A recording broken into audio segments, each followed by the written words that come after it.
Assalamualaikum warahmatollahi wabarakatuh. Perkenalkan, kami dari kelompok 9 akan menjelaskan tentang penentuan kadar besi Fe air dengan metode spektrofotometri. Berikut adalah nama anggota kelompok 9, yaitu ada Anggun, Derianti, Dila Rahmatus Sofia, Mawadah Talziah, dan saya Muhammad Erik Rahman. Prinsip kerja dari spektrofotometer menganut hukum Lambert-Beer. Dalam hukum ini, jika cahaya monokromatik yang melewati satu media, maka sebagian cahaya akan diserap dan sebagian dipantulkan.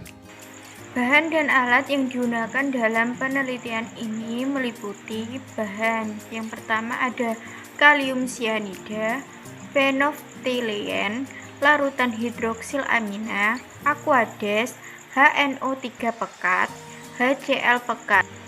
Alat-alat yang digunakan yaitu spektrometer UV vis, pipet ukur, labu hisap, gelas kimia, dan pemanas. Berikut ada beberapa proses kerja yang nantinya akan dilakukan untuk menentukan kadar besi pada air sumur dan air keran. Langkah yang pertama yaitu pengambilan air sumur, langkah yang kedua yaitu pengambilan air keran, langkah yang ketiga yaitu pengawetan dengan cara kimia, langkah yang keempat yaitu analisis kualitatif, langkah yang kelima yaitu penentuan panjang gelombang maksimum, langkah yang keenam yaitu pembuatan larutan baku, langkah yang ketujuh yaitu penentuan kadar besi atau Fe. Langkah yang pertama yaitu pengambilan air sumur. Di sini cara pengambilnya yaitu dengan cara mengambil sampel atau mengambil air di kedalaman 20 cm di bawah permukaan air pada pagi hari. Berikut cara mengambilnya, yaitu yang pertama, menyiapkan pengambilan sampel sesuai dengan keadaan sumber air. Yang kedua, kemudian membilas alat dengan sampel yang akan diambil sebanyak 3 kali. Selanjutnya, mengambil sampel sesuai dengan kebutuhan. Langkah 2. Pengambilan sampel pada keran air. Yang pertama, siapkan botol bersih bebas zat besi. Yang kedua, buka keran selama 1-2 menit. Yang ketiga, buka tutup botol dan isi sampel volume botol. Langkah ketiga, pengawetan cara kimia, yaitu dengan cara penambahan asam nitrat pekat ke dalam sampel. Langkah 4, analisis kualitatif. Analisis ini ada dua, yang pertama Fe2+ dan Fe3+. Analisis kualitatif Fe2+. Pertama, ambil 5 tetes larutan sampel, kedua masukkan ke dalam tabung reaksi, yang ketiga tambahkan 3 tetes larutan kalium tiocyanida 2N. Yang keempat, dicatat perubahan yang terjadi sama dengan indikator positif larutan berwarna merah. Analisis kualitatif Fe3+. Yang pertama, ambil 5 tetes larutan sampel, yang kedua masukkan ke dalam tabung reaksi, yang ketiga tambahkan 3 tetes kalium tiocyanida 2N. Yang keempat, catat perubahan warna yang terjadi sama dengan indikator positif larutan berwarna merah darah. Langkah yang kelima, penentuan panjang gelombang maksimum. Yang pertama, 1. Ambil larutan induk Fe yang sudah dibuat. Yang kedua, masukkan dalam gelas piala. Yang ketiga, tambahkan 4 ml HCl dan 5 ml aquades. Yang keempat, tambahkan batu didih dan panaskan. Yang kelima, dinginkan larutan E. Yang keenam, pindahkan dalam labu ukur 25 ml. Yang ketujuh, tambahkan larutan buffer asetat pH 2 22 ml larutan phenanthroline 0,1%. Dan yang kedelapan, tambahkan aquades hingga tanda batas. Yang terakhir, baca absorben larutan pada panjang gelombang. Langkah yang keenam, pembuatan larutan baku.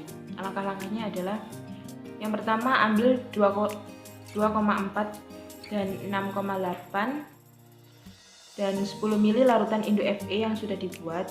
Yang kedua, masukkan ke dalam gelas piala. Yang ketiga, tambahkan 4 ml HClPa dan 2 ml hidroksil amina 20% dan 5 ml air aquades. Yang keempat, tambahkan batu didih. Yang kelima, panaskan hingga larutan setengah volume. Yang keenam, pindahkan ke dalam labu ukur 50 ml. Yang ketujuh, tambahkan 10 ml buffer asetat pH 4. Yang kedelapan, tambahkan phenanthroline 0,1%. Yang terakhir, tambahkan Aquades tanda batas, baca absorbensi larutan pada panjang gelombang maksimum. Langkah yang ketujuh, penetapan kadar Fe. Langkah-langkahnya, yang pertama, ambil 50 sampel air.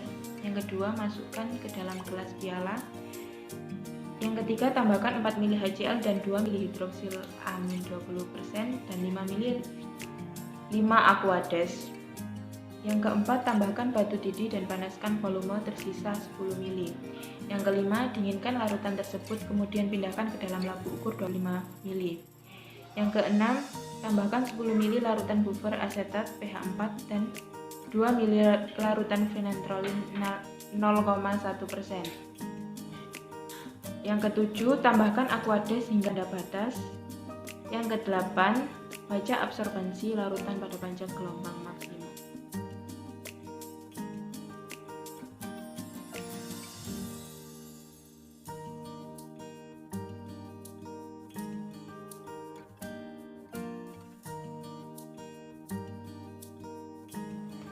Di sini saya akan menjelaskan cara membuat kurva kalibrasi dan pembuktian dari persamaan yang diperoleh. Yang pertama yang kita lakukan yaitu mengeblok tabel X dan Y, lalu kita klik insert, lalu kita ke scatter, lalu kita pilih grafik seperti ini. Setelah muncul, yang kita lakukan selanjutnya yaitu kita klik kanan pada garis kurva, lalu kita add the line, lalu kita centang display equation on chart and display a required value and chart, lalu kita close. Setelah menemukan persamaannya, yang kita lakukan yaitu membuktikan persamaannya, yaitu yang pertama kita masukkan persamaannya, lalu kita masukkan sampel E yaitu nilai absorbensinya ke dalam Y persamaan, yaitu 1,229 sama dengan 0,2124X ditambah 0,0444. Setelah itu kita pindah 1,229 dikurangi 0,0444 sama dengan 0,2124X. Setelah itu kita cari hasilnya yaitu 1,1846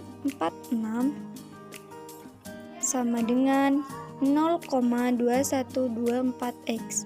Kita cari nilai X-nya yaitu dengan cara dipindah. X sama dengan 1,1846